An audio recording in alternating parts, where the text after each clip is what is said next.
오늘 이 아침에도 주님의 크신 은혜와 사랑이 우리 권사님과 여러분과 함께 하시기를 바랍니다.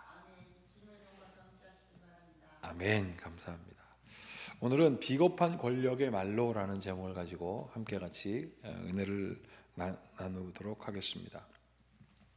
우리가 매번 설교 시간마다 주님의 은혜를 나눕니다. 주님의 은혜를 나누는 중요한 목적 중에 하나는 지금 주님이 여기 계신다는 뜻이거든요. 그래서 주님께서 말씀의 종을 통하여 말씀하실 때 우리는 들을 것이고 그 말씀을 종도 들으세요 라고 하는 말씀입니다. 그래서 그런 뜻의 의미가 우리의 인사에 있고, 그 인사에는 단순한 안부를 묻는 것이 아니라 예수님의 임재가 있다는 사실을 여러분들은 모두 믿으시기를 축복합니다. 그러면 이 말씀이 정말 꿀송이와 같고, 또 이 말씀이 우리에게 중요한 깨달음이 될 것입니다. 자, 오늘 본문 말씀을 이렇게 보면 38절부터 53절까지 있는 긴 이야기인데, 여러분 열왕기사 1장은요 이 1장 한 장에 굉장히 많은 이야기가 담겨져 있습니다. 다윗이 나이가 늙어져서 정신도 흐려지고 몸도 흐려지고 차가워지고, 그래서 다윗은 그냥 1차원적인 삶을 살았다, 그렇게 시작하다가 깨달음이 확 오죠. 그냥 온몸이 차가워져서 그냥 눈이 그냥 맨날 감기고 어떻게 하면 잘까 어떻게 하면 놓을까 생각하면 그 사람이 정신이 차려져서 혈액순환이 도는 것과 마찬가지예요. 그게 바로 무엇이냐면 하나님의 성령이 그의 삶에 다시 임재하여서 그를 정신 차리게 했습니다. 그랬더니 어떻게 되냐면 질서가 바로 섰어요. 그 질서는 바로 하나님의 약속입니다. 나는 이 말씀을 묵상하면서 그런 생각이 듭니다. 하나님, 이 열왕기상 1장에 다 담겨 있네요. 다윗이 정신 못 차리다가 정신 차리고, 솔로몬이 왕위를 뺏길 뻔하다가 왕위를 찾게 되고, 그 가운데 하나님 앞에 나오지 않고 권력지향적인 사람들은 다들 쫓겨나게 되었는데, 그럼에도 불구하고 하나님의 자비는 긍휼하시다. 자, 오늘 여기 보십시오. 49절 보세요. 아도니아와 함께 한 사람들이 다 놀라 일어나 각기 갈 길로 갔습니다. 50절 보세요. 아도니아도 도망가고 싶었습니다. 여기 뭐라고 되어 있습니까? 솔로몬을 두려워하여 일어나 가서 제단불을 붙들었습니다. 제단불. 어떻게 하면 하나님이 나 좀 도와줄까? 여러분, 아도니아가 무슨 뜻이냐면 여호와는 나의 주님이라는 뜻입니다. 제가 이 말씀을 준비하다가 왜 이름에 합당하게 살지 못할까? 여호와는 나의 주님이라는 뜻은 구원자는 나의 주인입니다 라는 뜻입니다. 그러면 나를 구원하여 주실 분은 주님밖에 없다는데 이제 제단불을 붙들고 거기 무슨 선한 것이 있다고 말이죠. 부들부들 떨고 있습니다. 이런 사람들의 말로가, 이런 사람들을 뭐라고 하냐면 비겁한 권력을 갖고 있는 권력지향적 사람들. 그 사람들의 말로는 이렇습니다. 두려움과 공포. 사람들은 하나님을 의지한다고 말하지만 사람들은 하나님을 의지하지 않을 때가 종종 있는 것 같습니다. 그게 바로 권력이 우리에게 눈앞에 보였을 때, 권력지향적 삶을 살면 이렇게 얘기합니다. 하나님, 내가 이 권력 쥐고 하나님께 영광 돌릴게요. 그러면 하나님은 뭐라고 하실까요? 웃기고 있네 라고 하시고, 자 이렇게 보시고 웃기고 있네. 그 권력으로 하나님께 무슨 영광을 돌리겠다고. 하나님을 의지해서 하나님이 기름 부으면 하나님은 오히려 그 기름 부음 앞에 순종하고 하나님 부족한 저를 사용하여 주시옵소서 라고 말하면 하나님은 그때 좋아하세요. 기뻐하십니다. 그게 막 기뻐하시거든요. 그런데 그렇게 얘기하면 하나님은 기가 차 그걸 가만두시겠습니까? 오늘 그 내용이 열왕기상 1장 1절부터 53절까지 있는 내용의 처음과 끝을 다 보여주고 있는 것입니다. 권력지향적인 사람. 자, 솔로몬의 아내는 8이나 있었습니다. 본처 미갈부터 시작해서 8명. 그 중에 거의 7번째 아내가 밧세바였고, 그 밧세바의 아내 솔로몬이 이제 왕이 되는 판이에요. 자, 그런데 핫깃이라고 하는 이 후궁의 아들 아도니아는 여호와는 나의 주님이시다 라고 말할 만큼 잘생겼어요.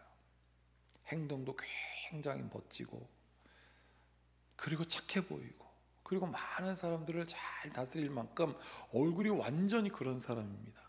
자, 얼굴이 완전히 그런 사람, 제가 지금 말씀드립니다. 얼굴이 완전히 그런 사람. 그러니까 다윗의 그 연로함을 사람들이 눈치채고 얼굴 탁 잘난 그 사람을 왕위로 세우려고 그 얼굴에다가 권력이라는 가면을 씌운 거예요. 자, 어떤 사람은 감투가 씌워지면 그 감투에 따라서 일을 한다고 하지만 이 아도니아는 아무 생각이 없었던 모양입니다.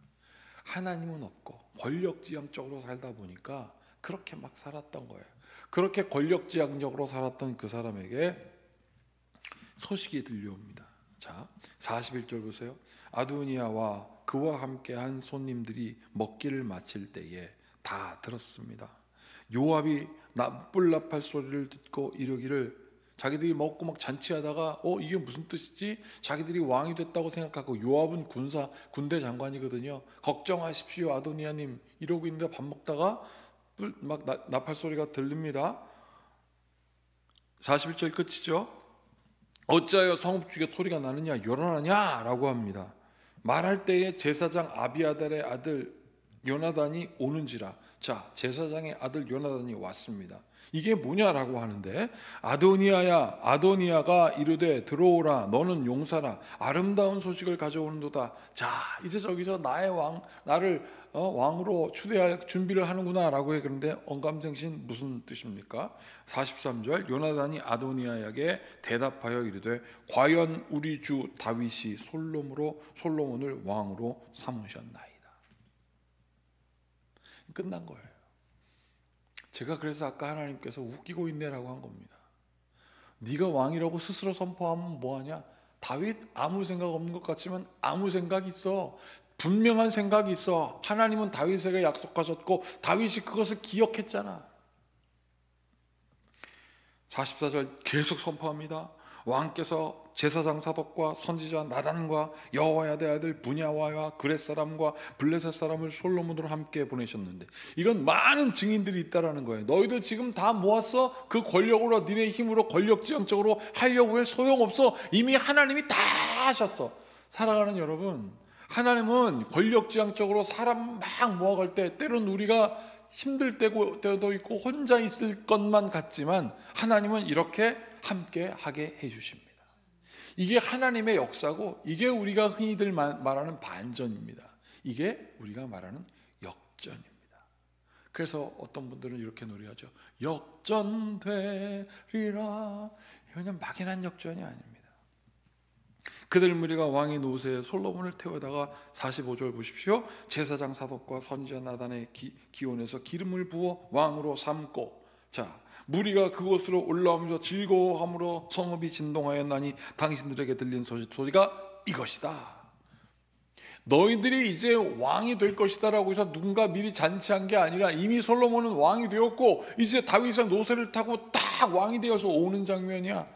난리가 났습니다.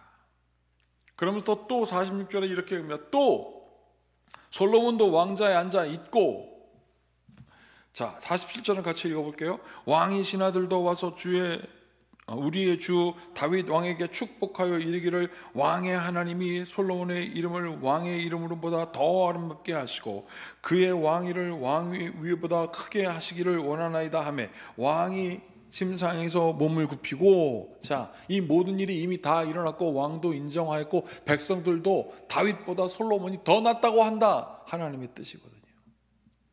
그러니까 49절에 아도니아와 함께한 사람들이 다 도망가 버렸습니다. 권력지향적인 사람들의 말로입니다. 하나님은 하나님의 뜻을 이루십니다.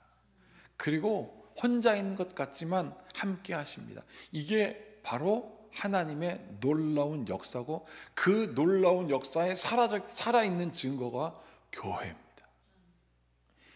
우리 성도들이 교회를 다니면서 그냥 우리끼리 모여서 그냥 아기자기하게 있는 게 아니라 이곳은 하나님이 보내신 사람들입니다. 왜? 교회는 하나님으로부터 부름 받았다라는 곳이거든요.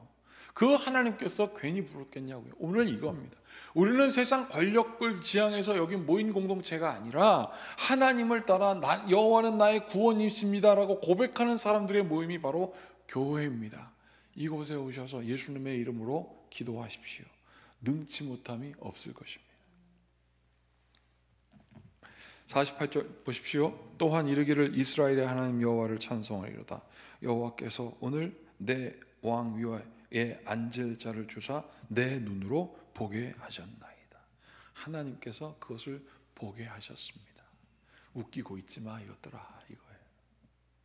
자, 근데 여기서 멋진 것은 무엇이냐면 권력지향적인 사람들은 정적을 다 척살해 버리거든요. 근데 오늘 어떻게 합니까? 하나님께서 다 솔로몬을 통하여 이렇게 역사하십니다. 52절 솔로몬이 이르되 그가 만일 선한 사람일진데 그의 머리털 하나도 땅에 떨어지지 아니하려니와 그에게 악한 것이 보이면 죽으리라 하겠습니다. 그 악한 것이 무엇입니까? 왕권 인정하지 않는 거예요. 나 한번 해볼게. 저 도망간 사람들과 한번 해볼게 라고 하면 죽을 것이다 라고 엄포를 놓죠. 그러자 그 사람이 53절 사람을 보내어 그를 제단에서 이끌어내리니 그가 와서 솔로몬 왕께 절하며 솔로몬이 이르기를 내 집으로 가라 하였다. 권력지향적으로 세상의 힘을 모아 하나님이 결정한 것을 무너뜨리게 하면 하나님 이렇게 하십니다. 그것이 바로 하나님의 뜻입니다. 이 놀라운 뜻이 우리 권사님 그리고 여러분 저에게 있을 것을 믿습니다. 우리를 건들면 하나님께서 그들을 향하여 웃기고 있네라고 하실 거예요. 그게 바로 원수의 목전에서 상을 베푸시는 하나님의 뜻입니다. 함께 같이 기도하겠습니다. 비겁한 자의 말로를 우리가 보게 됩니다. 비겁함으로 사람의 뜻을 모아 사람으로 뭔가 할 수 있다고 생각하지만 그것은 하나님의 뜻이 아님을 오늘 성경은 분명히 보여주었습니다. 하나님 이스라엘의 왕들의 이야기, 그 왕들의 이야기는 솔로몬 이후 오늘 열왕기상을 통하여 1장 1절을 통하여 하나님의 뜻이 어떻게 시작되었는지 그들의 왕권은 어떻게 시작되었는지 보여주고 있습니다. 주님 우리가 세상 권세를 의지하여 하나님 살지 말게 하여 주시고 하나님 의지하여 하나님의 뜻 이루어내는 성도가 되게 하여 주시옵소서. 그렇게 하기 위하여 그렇기 때문에 부름받았다는 사실을 오늘 다시 한번 깨닫게 하시니 감사하오며 예수님의 이름으로 기도하옵나이다. 아멘. 이제 우리 모두 주님께서 가르치신 기도를 드리겠습니다. 하늘에 계신 우리 아버지, 아버지의 이름을 거룩하게 하시며 아버지의 나라가 오게 하시며 아버지의 뜻이 하늘에서와 같이 땅에서도 이루어지게 하소서. 오늘 우리에게 일용할 양식을 주시고 우리가 우리에게 잘못한 사람을 용서하여 준 것 같이 우리 죄를 용서하여 주시고 우리를 시험에 빠지지 않게 하시고 악에서 구하소서. 나라와 권능과 영광이 영원히 아버지의 것입니다. 아멘. 오늘 말씀 기억하시면서 비겁한 권력의 말로를 보았습니다. 여호와를 의지하면서 우리에게 하나님의 놀라운 통치가 일어나도록 같이 기도하시겠습니다.